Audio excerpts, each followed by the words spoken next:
Hello students, in last video lecture we studied about dispersion of light and refraction through prism.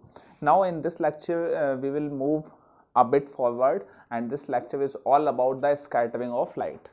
Now what is scattering? Scattering क्या है ये एक minute बाद समझेंगे. देखते हैं कि लाइट कैसे काम करती है अपना.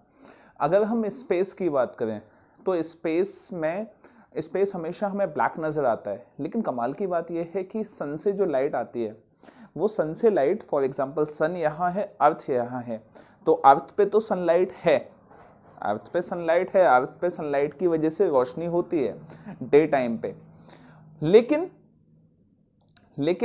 लेकिन ये जो सन है और ये अर्थ है, इसके बीच में बहुत सारा स्पेस है जहाँ पे सनलाइट के होते हुए भी डार्कनेस होती है. तो ये बड़ा कमाल का क्वेश्चन है कि ऐसा होता क्यों है कि सन से जो लाइट आ रही है वो अर्थ को तो रोशन कर रही है, अर्थ को तो इल्यूमिनेट कर रही है, लेकिन सवाल ये है कि बीच का जो पार्ट है वहाँ पे लाइट होते हुए भी अंधेरा क्यों है. तो उसका सबसे बड़ा आंसर ये है कि लाइट किस तरह से फैलती है, लाइट किस तरह से अपना काम करती है. तो होता ये है कि ये फॉर एग्जाम्पल ये है क्या, सन, और ये है अर्थ, और ये अर्थ का एटमॉस्फेयर है.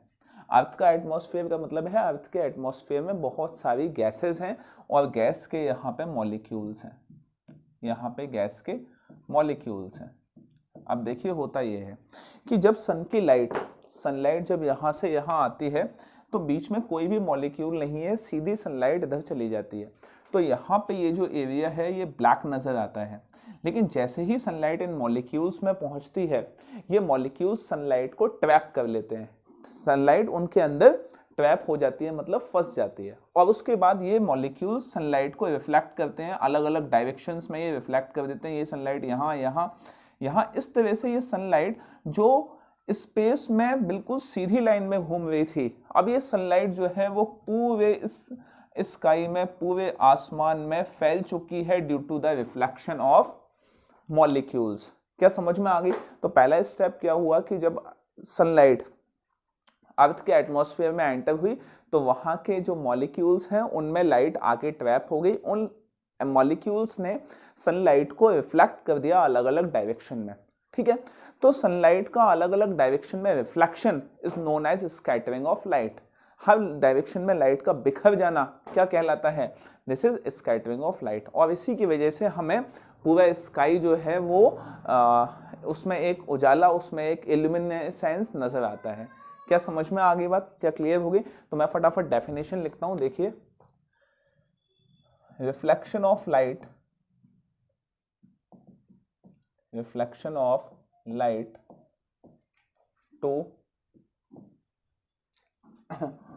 to all the directions after passing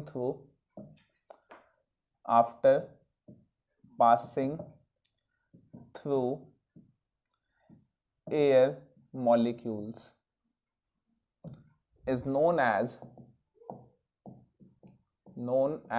scattering of light. मतलब कि लाइट को स्कैटर करने के लिए सबसे पहली चीज क्या है कि वो एयर के मॉलिक्यूल्स में ट्रैप हो जाए, और ट्रैप होने के बाद वो जो लाइट है वो हर जगह रिफ्लेक्ट हो जाए. तो ये जो लाइट है इसकी, अब हर लाइट को ये मॉलिक्यूल्स ट्रैप नहीं कर सकते.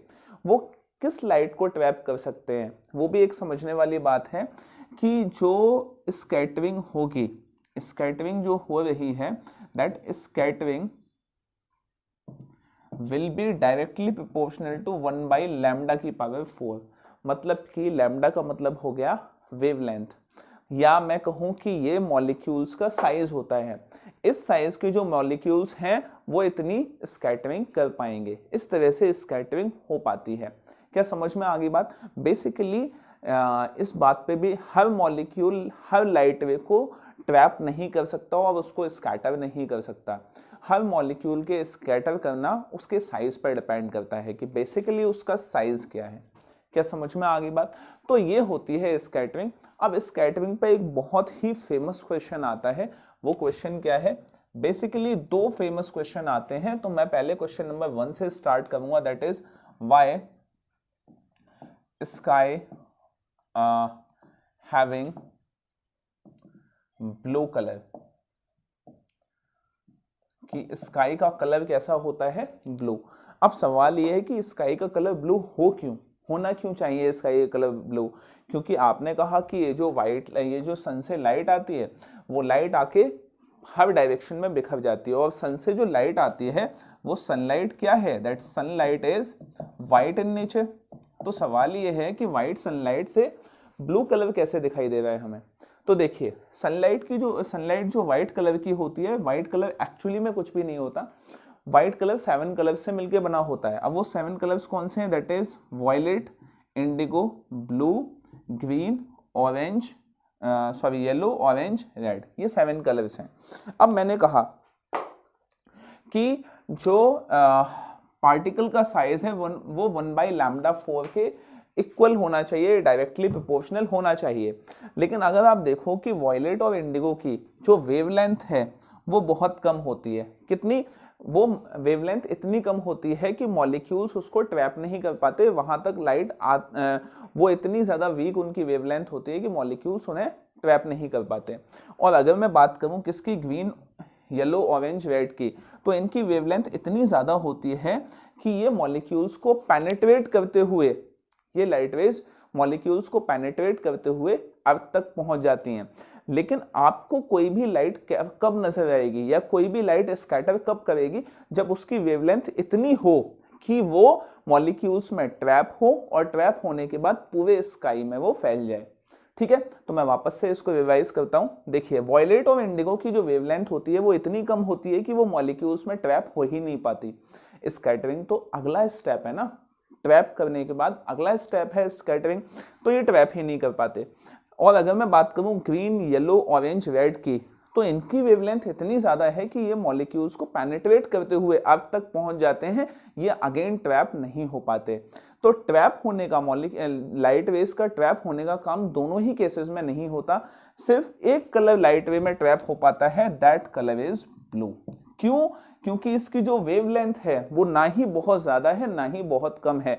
कैसी वेवलेंथ है इसकी? मॉडरेट, मतलब मीडियम वेवलेंथ है। इसकी वजह से ये पूरे स्काई में मॉलिक्यूल से ट्रैप होने के बाद पूरे स्काई में स्कैटर हो जाता है। तो मैं लिख देता हूं, देखिए answer, blue is having moderate wavelength so that it can easily trapped by air molecules, and after this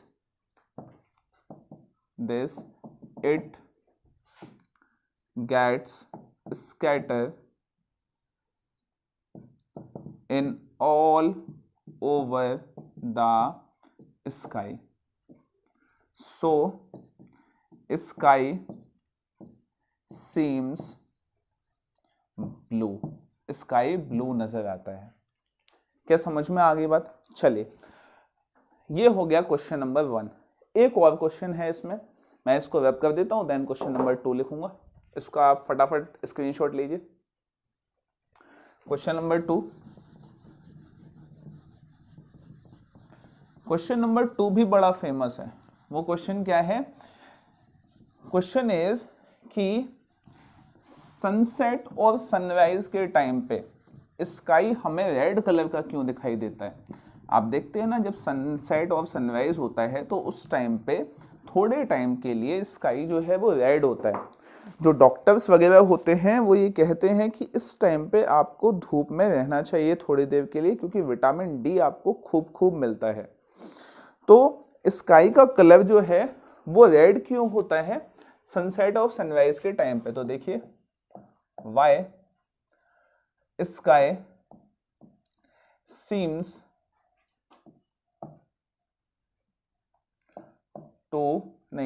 sky appears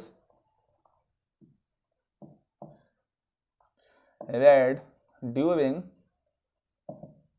sunrise and sunset. Sunset और सनराइज के टाइम पे स्काई रेड क्यों नजर आता है? तो देखिए इसका आंसर भी बड़ा ही लॉजिकल और बड़ा ही अच्छा आंसर है। देखिए ये मैं एग्जांपल देता हूँ किससे, ये हो गई क्या अर्थ और ये हो गया सन। वैसे तो सन हमेशा बड़ा होता है अर्थ से, लेकिन क्योंकि एग्जांपल दिखाना है सिर्फ, इसलिए मैं दिखा देता हूँ। ये सन का मोशन है। मोशन कैसे कि इस टाइम पे फॉर एग्जाम्पल आप यहां हैं अर्थ पे, तो बेसिकली मैं अर्थ से नहीं बल्कि आपसे सन के डिस्टेंस की बात करूंगा। तो सन का मोशन क्या होता है कि मॉर्निंग टाइम में सन यहां पे है, देन यहां से यहां पहुंच गया कब? सन आफ्टरनून में, ठीक है, और यहां से यहां पहुंच गया सन कब? इवनिंग टाइम में, ठीक है। ये सारा का सारा डिस्टेंस हम अर्थ पे जो आप मौजूद हैं, कोई भी एक पर्सन मौजूद है, मैं उसका नाम कुछ भी ले लूं, ये एक पर्सन जो मौजूद है अर्थ पे, इसका नाम कुछ भी नाम ले लेते हैं, इसका राम नाम ले लेते हैं फॉर एग्जाम्पल। अब ये बच्चा यहां मौजूद है, तो इसके रेस्पेक्ट में आप जरा ये बताइए कि इसके रेस्पेक्ट में सन सबसे कम डिस्टेंस पे कब है? इसके रेस्पेक्ट पे सन सबसे कम डिस्टेंस पे इस टाइम पे है, आफ्टरनून टाइम पे, ठीक है। लेकिन मॉर्निंग और इवनिंग टाइम में ये सन बहुत ज्यादा दूर है, तो ये क्या है? ये शॉर्टेस्ट डिस्टेंस है, शॉर्टेस्ट डिस्टेंस, और ये दोनों क्या है? लॉन्गेस्ट डिस्टेंस है। क्या समझ में आ गई बात? तो जब मॉर्निंग और इवनिंग के टाइम पे सन लॉन्गेस्ट डिस्टेंस पे होता है, कहां से? इस जगह से। अब इस जगह का नाम क्या होगा? इस जगह को हम बोलते हैं क्या? इस पॉइंट को, जहां पे आप ऑब्जर्वेशन कर रहे हैं, जहां से भी आप ऑब्जर्वेशन कर रहे हैं, इस वाली जगह को हम बोलते हैं क्या? अर्थ हॉरिजॉन, मतलब अर्थ का हॉरिजॉन्टल सरफेस, हम इस जगह से ऑब्जर्वेशन कर रहे हैं। तो अर्थ के हॉरिजॉन से जो सन है वो मॉर्निंग और इवनिंग टाइम पे मैक्सिमम डिस्टेंस पे होता है। तो जब वो मैक्सिमम डिस्टेंस पे होता है तो होता ये है कि सन से आने वाली light rays, that is VIBGYOR, में से सभी लाइट रेज जो हैं, सभी कलर्स, वो सारे के सारे इतने ज्यादा वीक हो जाते हैं कि वो मॉलिक्यूल्स में ट्रैप हो ही नहीं पाते। अगेन बात स्कैटरिंग की ही हो रही है।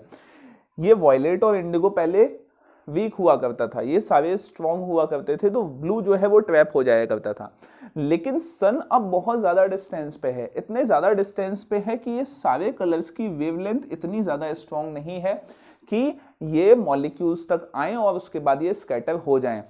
जब इतने डिस्टेंस पे होता है तो जो रेड कलर है इसकी वेवलेंथ इतनी ज्यादा है कि ये इस कंडीशन में अभी भी मॉलिक्यूल्स में आके ट्रैप हो सकता है, और ट्रैप होने के बाद ये हर डायरेक्शन में स्कैटर हो सकता है।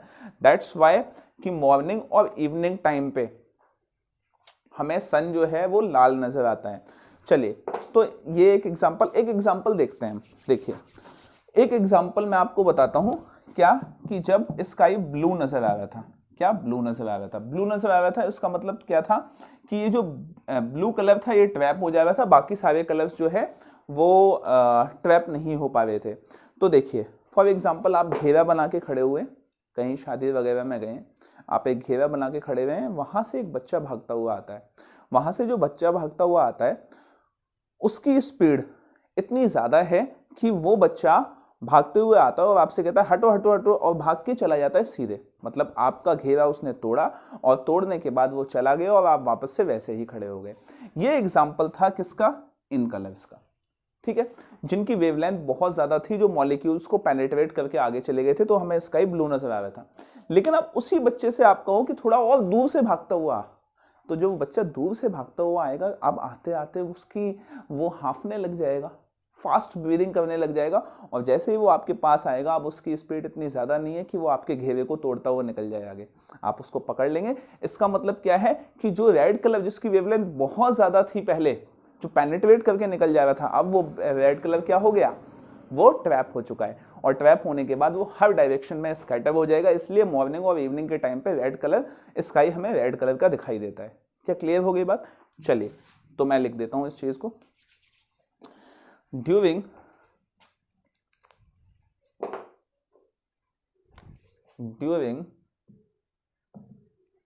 Morning and evening sun is at maximum distance from horizon, horizon से सबसे ज्यादा डिस्टेंस पे होता है। Due to this all colors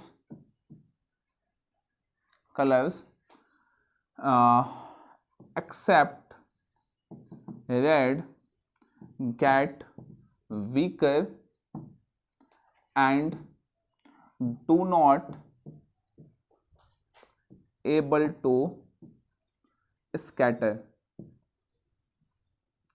but red color gets scatter all over the sky. So this is all about scattering of light। और ये दो बहुत ही important questions हैं। कौन से कि स्काई ब्लू क्यों नज़र आता है और स्काई रेड क्यों नज़र आता है मॉर्निंग और इवनिंग के टाइम पे। तो ये अच्छे क्वेश्चंस हैं, तो मेरे ख्याल से आप इनको शायद पढ़ चुके होंगे, नहीं पढ़े हैं तो आप पढ़िएगा, ठीक है। और अब हम इसके बाद बात करेंगे क्या, एटमॉस्फेरिक रिफ्लेक्शन की। चलिए, थैंक यू सो मच।